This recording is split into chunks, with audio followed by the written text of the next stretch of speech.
In today's video, I'm going to teach you how to cancel an appointment on Calendly.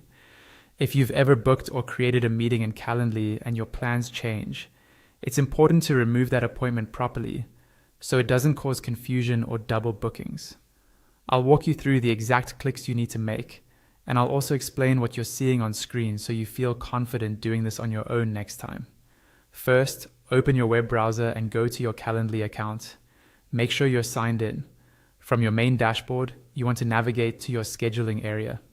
This is where all your meeting types and upcoming appointments are managed. Once you're there, you should see a list of your scheduled meetings or event types, depending on how your account is set up. Next, locate the specific appointment you want to cancel. Take a moment to double check the date, time, and meeting name so you're sure you're selecting the right one. On the left side of that appointment, you'll see a small white unchecked box. Click on that box.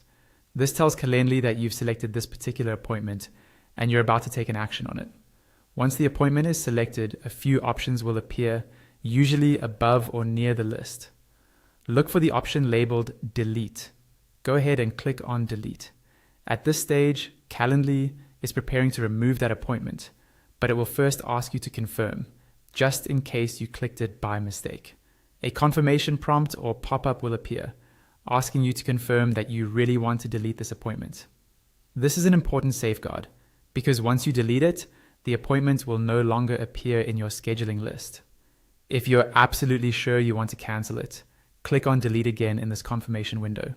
After you confirm, Calendly will remove the appointment from your scheduling page.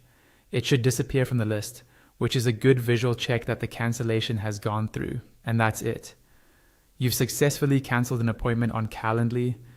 Remember to follow up with the other person if needed, especially if they're not automatically notified through Calendly, so everyone stays on the same page.